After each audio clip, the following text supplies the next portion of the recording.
I'm Dick Gordon. This is The Story. A couple of weeks ago, I spoke with Bill Caswell. Bill used to be an investment banker, but all the time he was straightening his tie, it wasn't the volatility of the market on his mind, but the excitement of rally car driving. Now, this isn't like Annabeth's racing on the track. These are drivers who race at silly speeds on closed public roads over dirt and crossing mountains in all kinds of weather. Bill told me one story of a race. His motor had fried itself the day before, and there was no chance of fixing it in time for the race. So I wake up one of my friends and I say, hey, if I can find a way to keep the motor in the car, will you come out and help me wire it? He kind of laughs. He's like, yeah, good luck, sure.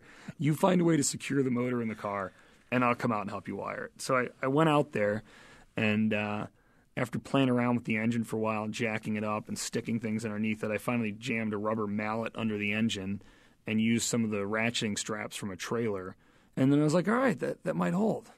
Went on slowly, but eventually finished first overall in two-wheel drive, which was kind of cool, with the motor strapped in by trailer straps and a bunch of duct tape covering all the copper wires.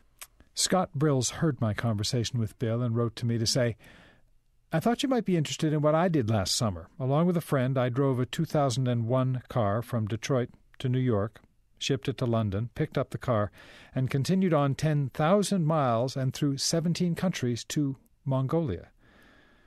The thing I found out when I talked with Scott was that he made it to Mongolia, but the car did not. Oh, we had a junky car. Yes, we did. There are some rules in this rally. You have to have a car that is 1.2 liters or less in engine size. That's a small engine. And that's a very small engine. That's about a motorcycle engine. And there's nothing made in the U.S. that's that small within the last 10 years or so. So the closest we could find was a Geo Metro.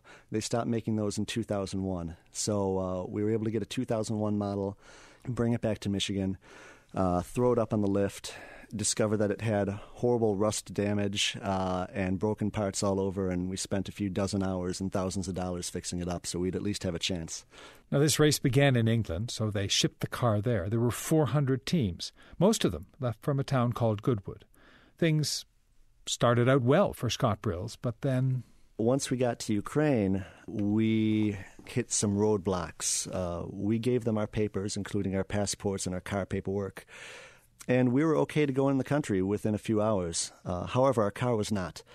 We couldn't take our car in, is what they were telling us. Tough when you're actually in a race with a car. We weren't planning on doing the rest of the rally on foot, so we decided to try and convince them that it was okay. What was the trouble with the car? Well, they wanted our car passport. We spent about 6 hours trying to convince them that we were legit. They said, what are you going to do with the car when you reach Mongolia? And we said, well, we're going to donate to charity. That's what everyone else is doing. And they said, no. You cannot do that. You have to drive your car back. So we said, okay, we'll drive it back then. Yeah, we'll see you in a little while. Now can we go? And after 6 hours or so, and keep in mind, this is after 36 hours of driving from Budapest without stop and really without much food or water or sleep at all. So we weren't in the best mood. So we finally convinced them with the help of an English-speaking secretary in the office. And they said, go out to your car, we're going to deliver the paperwork to you. So we went out to the car, and we waited, and we waited, and we waited. And I went back into the post, and I noticed that they had changed shifts, and they had just kind of dumped us on the next shift instead. Did you have to start all over again? Yeah, we had to start all over again and explain our story to everyone, and they kept calling us in and having us explain our story again and again and again to the new people. And we finally made it out of there at midnight after 12 hours of waiting.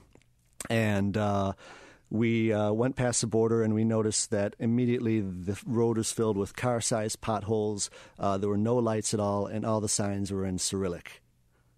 And so being tired and hungry and thirsty, we had no choice but to press on for about 7 hours to Odessa. We didn't know where Odessa was because we couldn't read the signs. And so my friend Khan, he said, let's just follow this semi-truck in front of us. It's got to be going to a major city. And having no other option, we followed it. You had a compass, right? You knew that you were going east? We had a compass, but we weren't very trustful of it because it seemed to point in different directions sometimes. We couldn't really trust it with our lives, so we decided to trust our lives to a semi-truck instead. And no GPS? That wasn't something that you thought to take No with you? GPS. That's against the rules. GPS makes it too easy. The same as taking maybe a four-wheel drive vehicle would. So, but we made it to Odessa later that morning, about 7 hours later. And again, all the street signs in Cyrillic and our maps that we had printed out from Google Maps, actually, they had all the street names in English. They used English characters. And so we drove around for about 2 hours till we finally found the hostel and kind of collapsed for the rest of the day. After all the trouble at the Ukrainian border, Scott Brills mused about another route to Mongolia, but that would take them down through Turkey, and they didn't have the visa, so they kept with the original plan, which meant crossing Ukraine to Volgograd in Russia.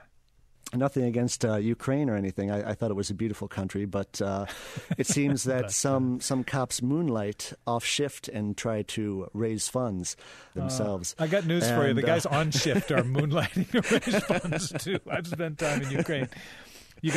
Were you pulled over for speeding, or what was the excuse for stopping you? Technically, it was speeding, but I think the speed gun was just fixed on one number. And so when they pulled us over and they had me in the police car, I saw that they were pulling other people over, and they didn't really, the number on the speed gun didn't change at all. Everyone was going the same speed, and about 10K over the speed limit. So I was in the police car for about an hour. Now, do you speak any Russian or any Ukrainian? No, we learned just a little bit at that point from being in Ukraine for maybe 4 days or so. So I got my Russian dictionary out, and I pretended to be very cooperative with the police officer. Well, he had my paperwork, he had my visas, he had our passports, and he was demanding $100. So $100 fine, and you could go, right? That's correct. Yeah, $100 contribution to the Widows and Orphans Fund or whatever. Yes, I'm sure that's where it would have gone. We had the $100, but I didn't feel inclined to give it to him. So it was 2:00 in the morning, and again, we're on a very long trek to Volgograd in Russia. I pretend to be very, very accommodating and try to understand what he's saying, but I also pretend to be very, very dense. So he keeps saying $100, $100, and I keep saying, we don't have any money. And so he said, how do you buy gas? And I said, well, we use credit cards. And how do you buy food? We use credit cards. And the funny thing is that in Ukraine, credit cards really aren't accepted anywhere. So and he would have known that. After an hour of this back and forth, the police officer finally just had enough of me, shoved the paperwork in my face and said, get out of here. Or at least that's what I thought he said.